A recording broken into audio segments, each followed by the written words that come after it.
Merhaba, Denis. Aujourd'hui, je voulais vous faire une petite vidéo sur les choses que j'aurais aimé savoir avant de venir ici habiter à Istanbul. Cette vidéo s'adresse aux gens qui veulent venir vivre ici à Istanbul ou même les gens qui sont de passage, qui sont des touristes et qui partent en vacances en Turquie ou à Istanbul, ne serait-ce que 10-15 jours dans l'année. C'est toujours bon à prendre, c'est des petits conseils que je vais vous donner.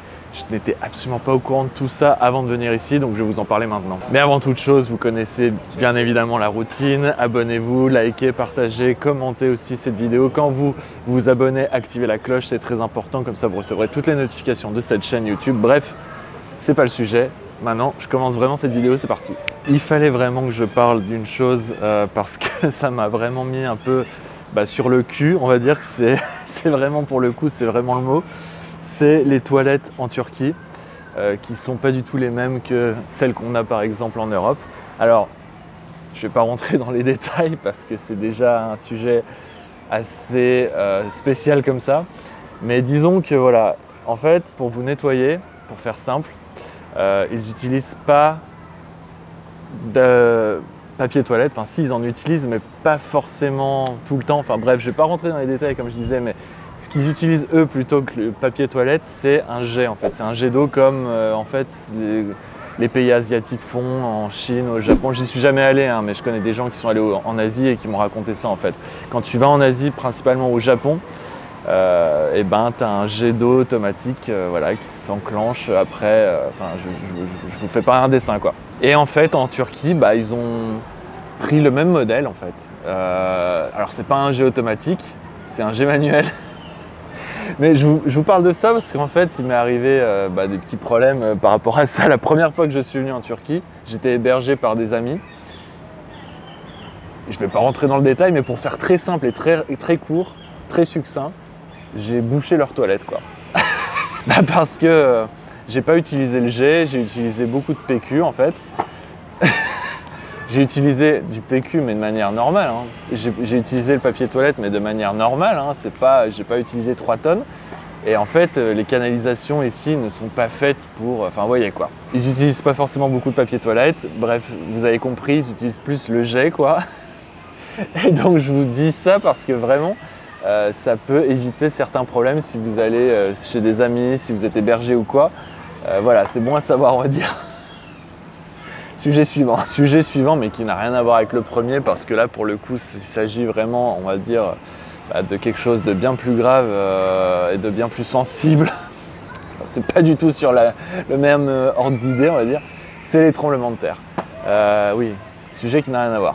Mais pour le coup, bon, j'étais quand même, je savais, j'étais au courant qu'il y avait des tremblements de terre en Turquie. Je savais que ça se passait principalement en Turquie, ces choses-là, moins en Europe, beaucoup plus en Turquie et dans bien d'autres pays comme aux États-Unis, au Mexique, etc.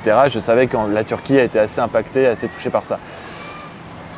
Mais j'ai jamais eu cette phobie ou quoi, cette peur, ça m'arrivait jamais. Enfin, je m'étais jamais dit, oh tiens, c'est un pays, la Turquie, où il y a beaucoup de tremblements de terre, c'est à éviter. C'est pas un truc qui me rebute, enfin, c'est pas un truc qui me fait baliser. Et depuis ce qui s'est passé, il y a eu, pour ceux qui ne le savent pas peut-être, il y a eu énormément de tremblements de terre. Il y en a eu 3 ou 4 consécutifs, c'était au mois de février de cette année, en 2023. 3 ou 4 consécutifs sur 24 ou 48 heures, je crois, dans le sud de la Turquie. Et ça a impacté des millions de gens. C'est-à-dire que, je sais plus, il y a eu des centaines de milliers de personnes qui ont dû se déplacer, qui ont eu leur résidence, leur appartement, leur maison détruite, totalement détruite ou partiellement. Donc il y a eu un exode, surtout sur cette partie du pays qui était dans le sud vers la région de Antakya, je crois. Et Istanbul peut être aussi tout à fait impacté par ce problème-là parce que la ville d'Istanbul en fait est sur une faille sismique. Pas à l'ouest de la Turquie, pas certains coins comme le centre, je crois, de la Turquie, mais Istanbul et le sud-sud-est, c'est vraiment connu comme étant des endroits où il ne fait pas bon y vivre si vous avez peur des tremblements de terre. Depuis que je suis en Turquie, ça va faire 3 ans, il y a eu, je crois, 2 ou 3 tremblements de terre ici depuis que je suis là, qui étaient pas incroyables, hein, c'était pas monstrueux comme ce qui s'est passé en février, mais on les a ressentis, je crois que c'était des secousses autour de 5,5 sur l'échelle de Richter, bref, c'est pas dingue quoi. Alors, Je me dis pas au fond de moi-même, mon Dieu, qu'est-ce que c'est ces tremblements de terre, vite que je quitte le pays. C'est pas une raison qui fait que j'ai envie de quitter le pays, mais c'est quelque chose à prendre en compte, surtout si, pas comme moi justement, si vous êtes quelqu'un qui a peur de ça, c'est quelque chose à prendre en compte, je pense. Un troisième sujet aussi que je voulais aborder, c'est la générosité en Turquie qu'on ne connaît pas ou peu en France comparée à celle qu'il y a ici en Turquie. La générosité ici, elle est à un autre niveau par rapport à la France. Enfin, on se rend difficilement compte si on n'est pas venu en Turquie en fait. Une fois qu'on est ici, on commence à comprendre ce qu'est le mot générosité en fait. Ça prend tout son sens. Quand on est en France, il y a vraiment une chose qui est vraiment différente sur ce point-là. On n'est pas bon là-dessus, c'est clair et net. On est bon sur d'autres choses en France, hein, mais c'est vrai qu'au niveau générosité, la Turquie fait mieux là-dessus, c'est clair et net. Que ce soit l'accueil, que ce soit la façon que les gens ont à te parler, quand ils voient que tu es un touriste, ils veulent bien faire en fait. Et ils veulent montrer leur meilleur côté, on va dire. Vu que tu es un touriste, vu que tu es un étranger, tu es le bienvenu. Et donc tu es considéré comme quelqu'un qui doit être bien accueilli, quoi. Et ça, ils le prennent vraiment très à cœur ici, je trouve, en Turquie. Ce qui est le parfait opposé en France pour le coup. Enfin, peut-être pas partout en France, mais Paris, encore une fois. Je dis encore une fois parce que je fais souvent des différences entre Paris et Istanbul. Donc oui, c'est vrai que là, pour le coup, entre Paris et Istanbul, sur ce point de la générosité, il n'y a pas photo, c'est le point va à Istanbul clairement. Un autre sujet aussi, bon bah je reparle de ça vite fait, mais c'est aussi très important et ça à prendre en compte, c'est les taxis ici en Turquie, notamment l'application Uber. Privilégiez ça le plus que vous pouvez parce que moi la première fois que je suis venu, je galérais, mais je galérais. La première fois que je suis venu à Istanbul, là c'est Istanbul, hein. Je parle principalement de Istanbul pour les taxis surtout, parce que si vous prenez des taxis à Izmir, à Ankara, ce que j'ai fait, c'est pas du tout le même délire, c'est beaucoup plus tranquille, les taxis sont sympas, sont pas chiants, ils essayent pas de vous arnaquer, de vous entuber, bref, rien à voir, pas le même monde, mais les taxis par contre à Istanbul, c'est la plaie quoi. C'est vraiment le gros point noir de la ville. Donc privilégiez un maximum les applications. Il y a Uber et Bitaxi, voilà, ces deux applications-là. Après Uber c'est une application c'est une application qu'on utilise en France, donc elle est aussi utilisable ici. Voilà, je recommande chaudement. Aussi à savoir quelques mots en turc, ça pourrait être bon pour vous parce que ça parle très peu anglais ici. Ça parle pas beaucoup anglais, même à Istanbul. Ça parlera plus anglais, je trouve, dans des villes touristiques, style Çeşme, style Bodrum, Antalya aussi. Istanbul, coussi coussa, hein, c'est pas partout tout le temps possible, on va dire, dans chaque coin de rue, dans chaque quartier. On va dire qu'il y a des quartiers où forcément ce sera beaucoup plus simple parce que ce sera blindé de touristes. Les quartiers où il y a énormément de zones touristiques et de monuments à visiter, de palais, de musées et compagnie, logique hein, après tout. Mais la ville est tellement grande, il y a 20-25 millions d'habitants, donc croyez-moi, c'est pas partout comme ça.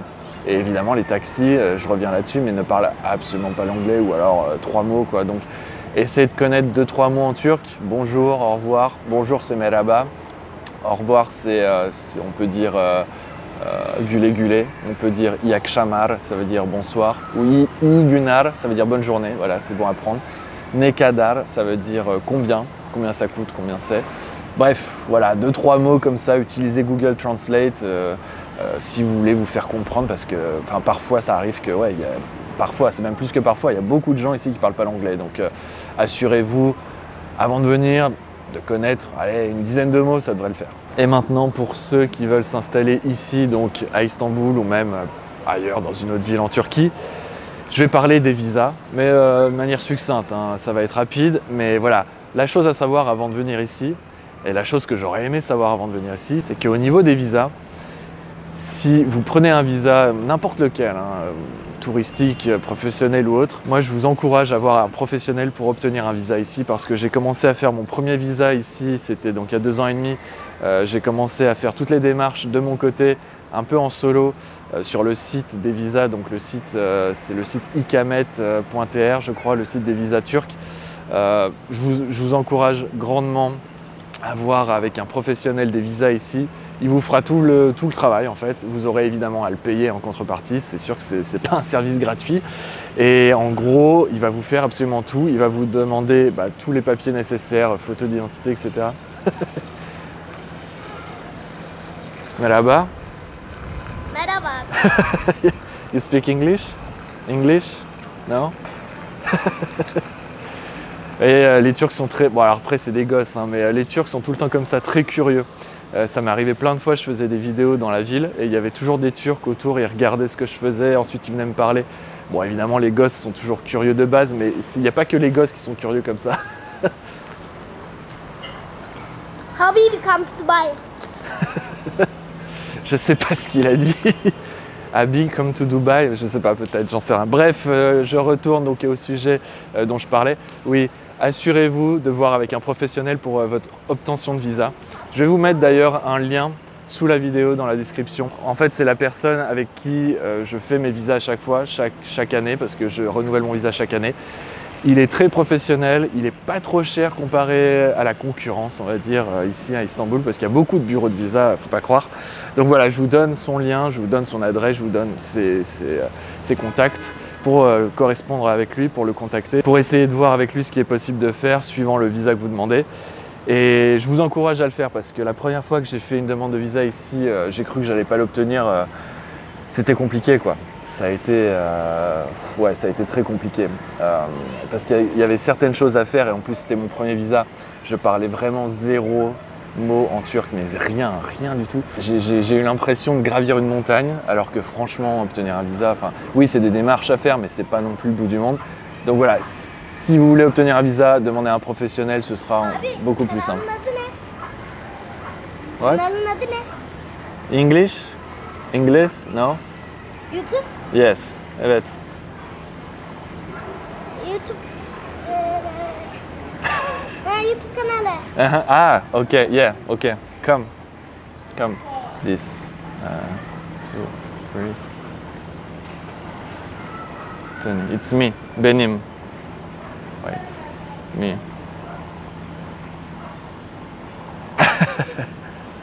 Okay. Fransa. Turkey? Okay. Fransa. You speak English? No. No, okay. YouTube channel. My YouTube channel. Ok, tamam. Donc oui, comme je disais, pour finir cette vidéo, voilà, essayez de voir avec un professionnel, c'est tout ce que j'ai à vous dire. Je pense que c'est à peu près tout. Je crois que j'ai à peu près tout dit sur cette vidéo. Les prochaines vidéos donc cet été seront sur certains endroits en Turquie, autour de la ville d'Istanbul. Je vais essayer de voyager un peu. Je vais pas essayer de vous montrer que Istanbul à chaque fois parce que y a beaucoup de choses à voir et à faire ici, mais il faut aussi que je vous montre plus. Donc je vais voyager un peu à travers le pays, restez connectés, restez abonnés. Bref, je vous ai déjà tout dit en début de cette vidéo, donc à une prochaine vidéo. Gulé.